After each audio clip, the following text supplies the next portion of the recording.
Muy buenos días, amados hermanos, Dios les bendiga. El devocional para el día de hoy tiene por título Maravilla y Misterio. El texto base se encuentra en Lucas capítulo 1, 31 al versículo 35. Dice la palabra del Señor: Concebirás en tu seno y darás a luz un hijo, y le pondrás por nombre Jesús. Entonces María dijo al ángel: ¿Cómo será esto, puesto que soy virgen? Y el ángel le respondió: El Espíritu Santo vendrá sobre ti, y el poder del Altísimo te cubrirá con su sombra.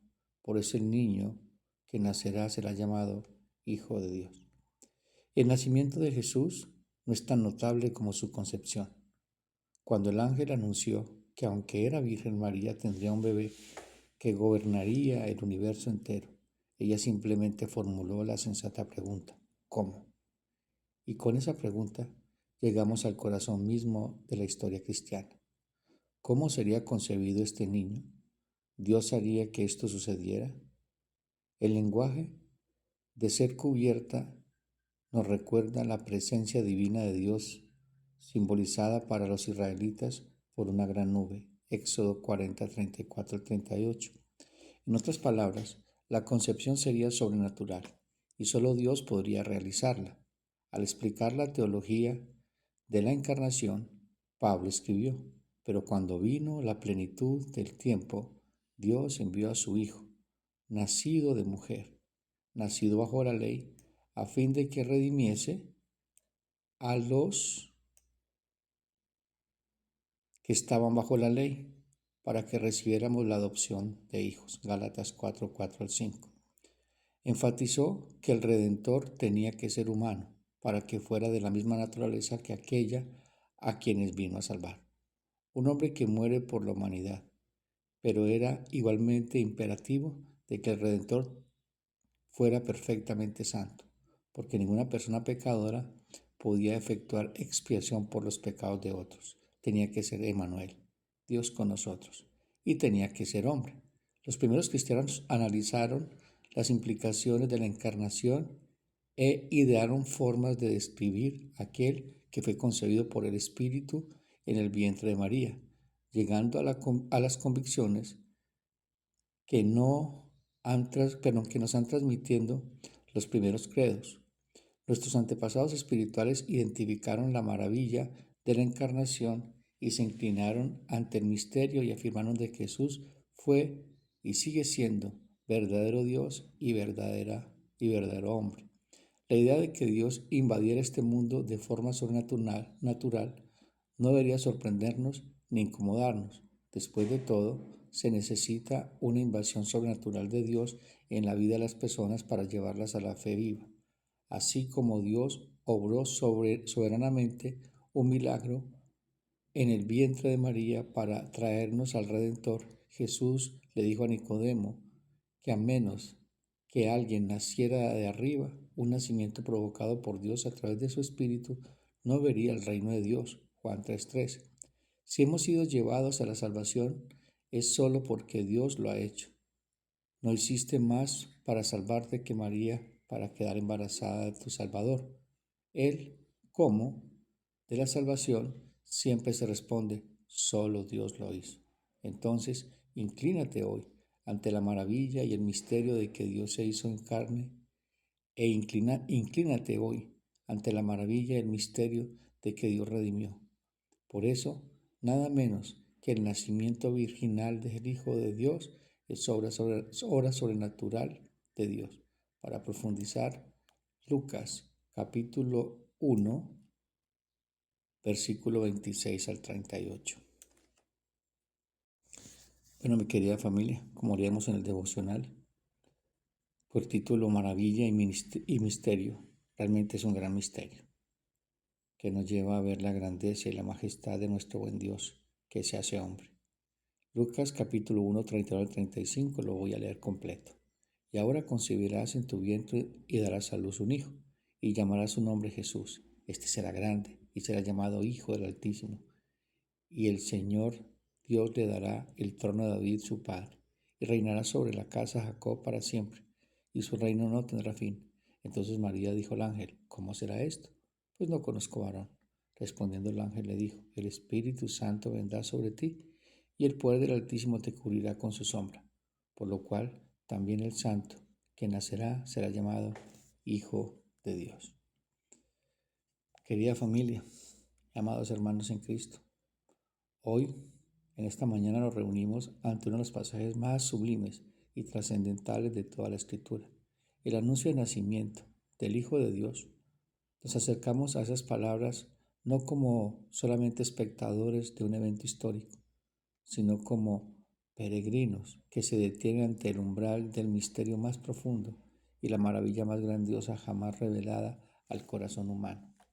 En un mundo, amados hermanos, saturado de lo inmediato, de lo superficial y lo explicable, el Evangelio nos confronta con realidades que superan nuestra comprensión, pero que alimentan nuestra fe. Mis hermanos, hoy nos arrodillamos ante la paradoja divina. El eterno entra en el tiempo, el infinito se confina en un vientre, el creador se hace criatura. Este es un gran misterio, poderoso, que debe llevarnos a descansar en la plenitud y la soberanía de las manos de Dios, que hace todo perfecto en gran manera. Entre las páginas de la humilde narración de Lucas encontramos la convergencia de lo celestial y lo terrenal, donde la historia humana se entrelaza con la eternidad divina. Miremos entonces primero la maravilla y la identidad anunciada, el versículo 31 al 32. Jesús, en la forma griega, su nombre, significa Yeshua o Joshua, que significa Jehová salva. Este nombre no era inusual en Israel del primer siglo, pero aquí adquiere un significado cósmico. No es solo un nombre, es una declaración de misión. Desde su concepción, su identidad está intrínsecamente ligada a nuestra redención. Veamos Hebreos 10, 5 al 7. Dice, por lo cual, entrando en el mundo, dice, sacrificio y ofrenda no quisiste, mas me preparaste cuerpo, holocausto y expiación por el pecado no te agradaron. Entonces dije, he aquí que vengo, oh Dios, para hacer tu voluntad, como en el rollo del libro está escrito de mí. Esta es una conversación antes de la eternidad.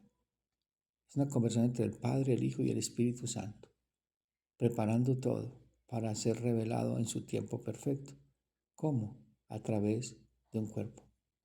Este cuerpo que Dios toma, que Dios mismo prepara, para que el Dios eterno se haga hombre en el vientre de una mujer.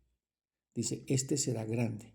Será grande significa que su grandeza no será terrenal ni política, sino única, eterna y divina, abarcando tres dimensiones fundamentales. Veremos la grandeza mesiánica como rey. Será hijo del Altísimo y heredero del trono de David. Cumple la promesa de un rey eterno, que fue lo que le dijo Dios a David, que de su linaje siempre habrá rey, pero vendría uno que sería el rey eterno de un reino inconmovible. Esta grandeza divina como Hijo de Dios, su título Hijo de Dios indica una relación única con el Padre. No es un título solamente honorífico, sino de naturaleza divina, que dice Filipenses 2:6, el cual siendo en forma de Dios, no estimó el ser igual a Dios como cosa que aferrarse. Mire, siendo en forma de Dios igual que Dios. Grandeza divina salvífica como Salvador. Su verdadera grandeza se manifestará en la cruz y la resurrección. Será grande en humildad, obediencia y poder para salvar, como luego anticipa el cántico de María y el mensaje de los pastores en Lucas capítulo 2. En esencia, mis hermanos, Lucas desde el primer capítulo presenta a Jesús no como otro gran hombre, sino como el punto culminante de la historia de la salvación. Dios irrumpe en la historia del hombre. Lo había prometido desde la eternidad pasada. El plan se estaba ejecutando en el tiempo del hombre y había venido cumpliéndose desde Génesis 3:16 a través de la historia del pueblo de Israel. ¿Qué es nuestra historia? Porque también somos parte de ese pueblo. El rey mesiánico prometido, que es a la vez el mismo Dios que viene a reinar y a salvar desde la humanidad.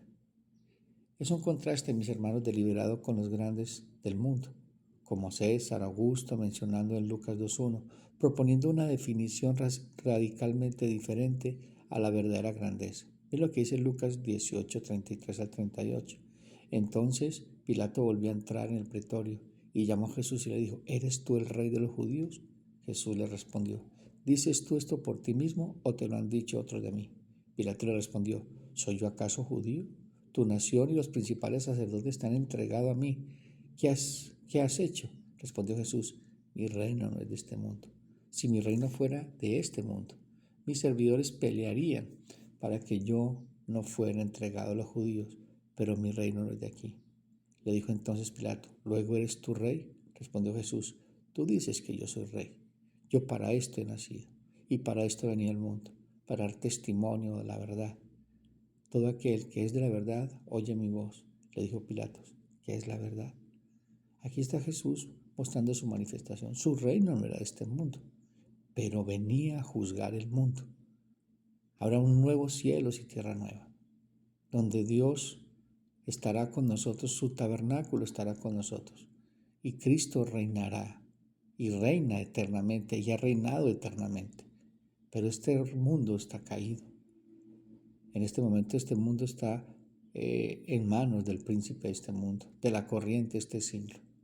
Todo esto cambiará cuando el Señor venga en su segunda venida. No vendrá como ese niño pequeño en un pesebre, ni como ese cordero indefenso que entrega su vida por nosotros, sino que vendrá como un juez justo, como Rey de Reyes y Señor de Señores.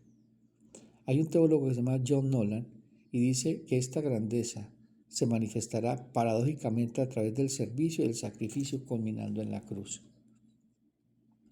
Miremos el título de Hijo del Altísimo. Aquí comienza a revelarse el misterio cristológico.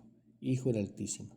Es un título mesiánico que apunta a una relación única con Dios.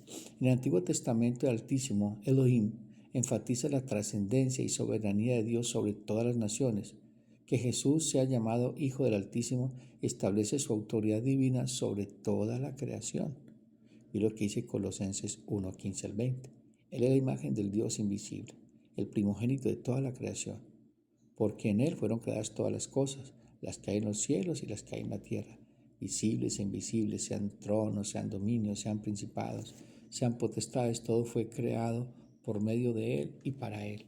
Y Él es antes de todas las cosas, y todas las cosas en Él subsisten. Y Él es la cabeza del cuerpo, que es la iglesia, el que es el principio, el primogénito entre los muertos, para que en todo tenga preeminencia, por cuanto agradó al Padre, que en Él habitase toda la plenitud, y por medio de reconciliar consigo todas las cosas, así las que están en la tierra como las que están en los cielos, haciendo la paz mediante la sangre de su cruz. Hay una maravillosa noticia en el reinado de David.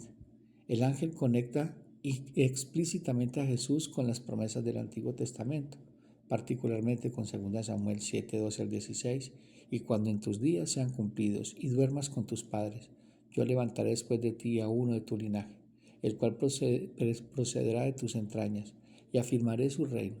Él edificará casa a mi nombre, y yo afirmaré para siempre el trono de su reino. Yo le seré él por padre, y él me será a mí por hijo. Y si él hiciere mal, yo le castigaré con vara a los hombres y con azotes de hijos de hombre.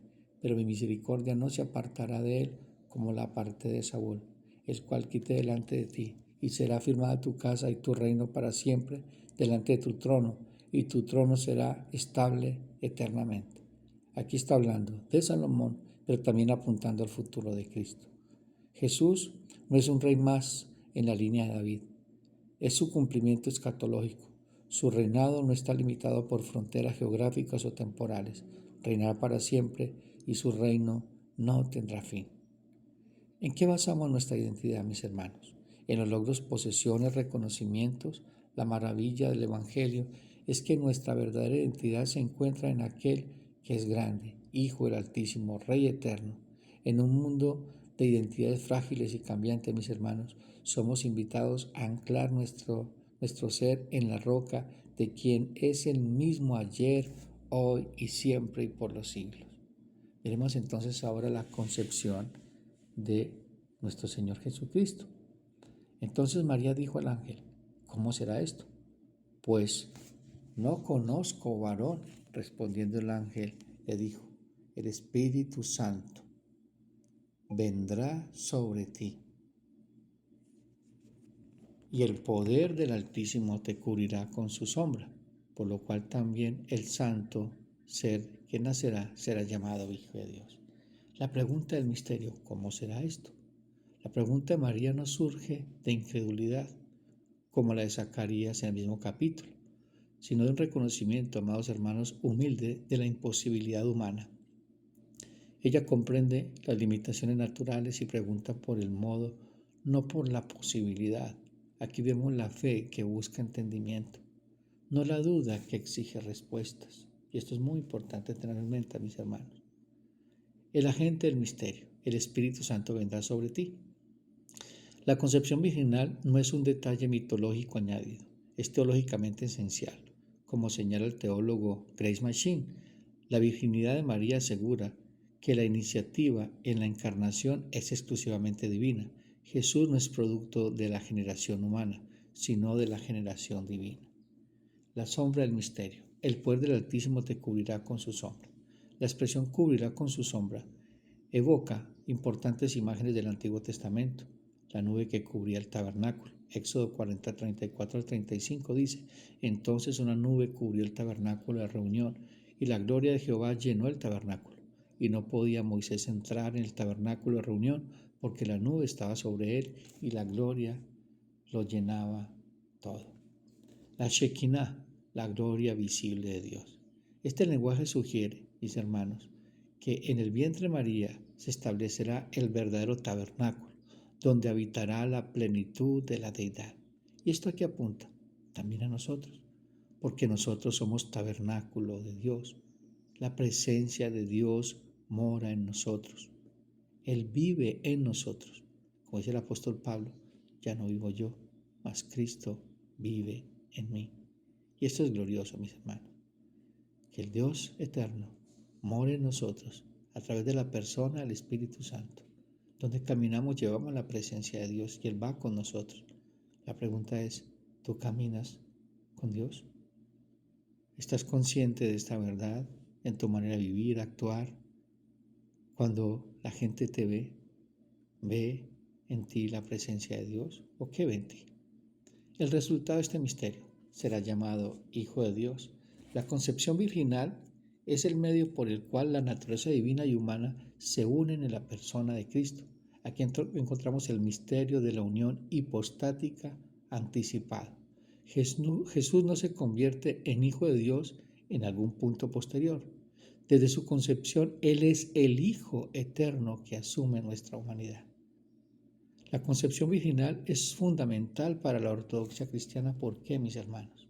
Asegura la preexistencia divina de Cristo, garantiza su impecabilidad, no hereda la naturaleza pecaminosa de Adán, establece su identidad como el segundo Adán que inicia una nueva humanidad, una nueva creación, confirma la verdad de la encarnación. Dios verdaderamente se hizo hombre. Miremos entonces la maravilla y misterio en su significado de redención. La maravilla de la unión de las naturalezas. El Concilio de Calcedonia en el año 451 expresó este misterio. Cristo es verdadero Dios y verdadero hombre, reconocido en dos naturalezas sin confusión, sin cambio, sin división, sin separación.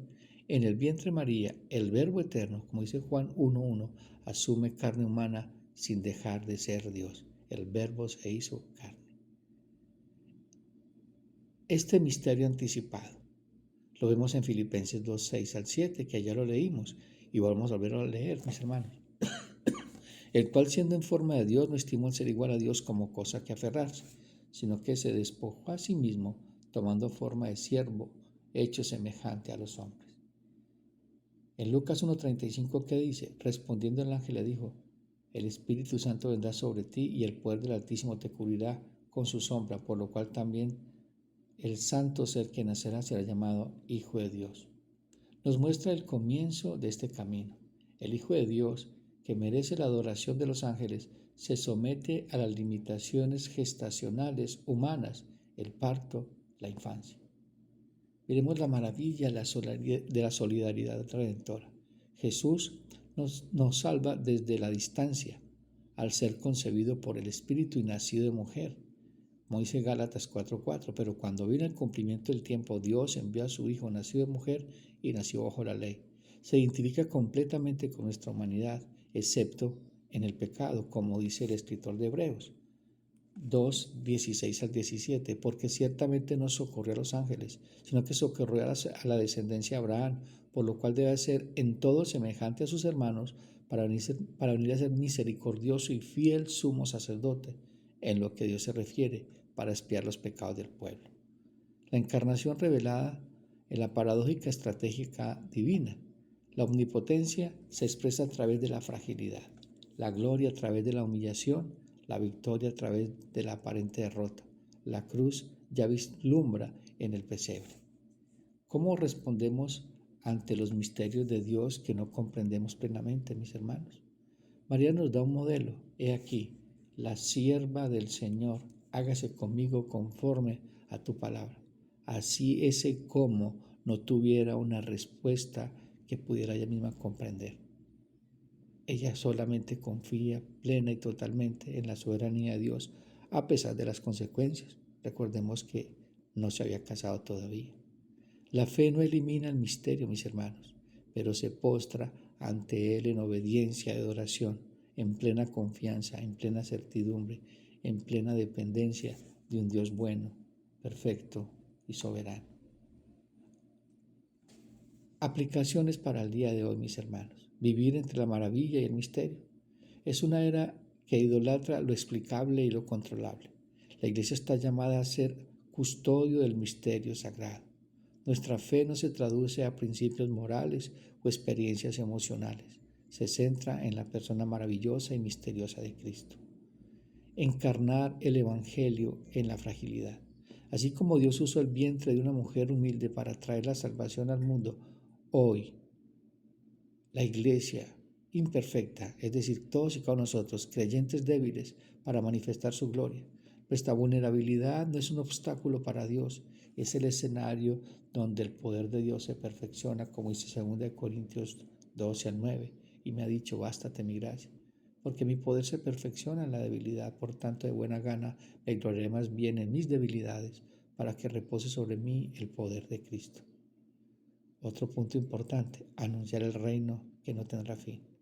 En medio de reinos humanos que surgen y caen, de ideologías que prometen y defraudan, nosotros, como Iglesia, anunciamos un rey cuyo reino es eterno y un reino que no será destruido. Esta esperanza transforma cómo vivimos en el presente. Nosotros no somos de este mundo, somos extranjeros y peregrinos. Nosotros no nos gobierna el príncipe de este mundo, sino el Rey de gloria. Nosotros no vivimos como vive este mundo, vivimos de acuerdo a lo que manda y demanda nuestro buen Dios. Esto nos lleva a adorar ante lo incomprensible. La respuesta final de Lucas 1:31 al 35, mis hermanos, no es un análisis exhaustivo, sino la adoración humilde.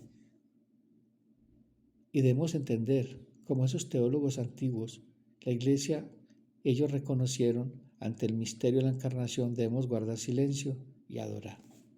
Para concluir, mis hermanos, hoy hemos visto en el pasado profundo la grandeza e insondable del amor divino. Hemos contemplado la maravilla de un Dios que no se contenta con gobernar desde la distancia, sino que se sumerge en la condición de sus criaturas, se hace como uno de nosotros, se identifica con tu dolor. Él conoce tus luchas, Él conoce los misterios que para ti están velados. Él sabe lo que está haciendo. Confiemos en Él. Descansemos en la soberanía de Dios. María recibió esta revelación en la intimidad de su hogar, en Nazaret, pero sus implicaciones resuenan en el cosmos entero. Lo que comenzó en el secreto de un vientre culminó en la redención de un mundo en la cruz y se consumará en la restauración de todas las cosas. Hoy, el mismo Jesús, que fue concebido por el Espíritu Santo y nacido de María, se nos ofrece en el Evangelio, no como un personaje histórico distante, sino como el Salvador vivo que dice, Apocalipsis 3:20, yo reprendo y castigo a todos los que amo. Sé pues celoso y arrepiéntete. He aquí que yo estoy a la puerta y llamo. Si alguno oye mi voz y abre la puerta, entraré a él y cenaré con él y él conmigo. ¿Cómo responderemos a esta maravilla y misterio? ¿Con la incredulidad de un mundo que reduce todo a lo explicable, o con la fe de María que dijo, hágase conforme a tu palabra? Hermanos, que el Espíritu que cubrió la sombra de María ilumine nuestros corazones hoy, el bendito Espíritu Santo, que la maravilla del Evangelio renueve nuestros asombros y que el misterio de la encarnación nos lleve de humilde adoración, porque a nosotros también se nos anunció un Salvador, que es el Cristo, el Señor. Alabado sea el nombre del Señor por su bendita palabra, que nos lleva todos los días a confiar y a esperar pacientemente en Él. Mis queridos hermanos, el devocional para el día de hoy, Dios me los bendiga y preparemos nuestros corazones para mañana ir a celebrar el Día del Señor. Un abrazo fuerte, Dios los bendiga.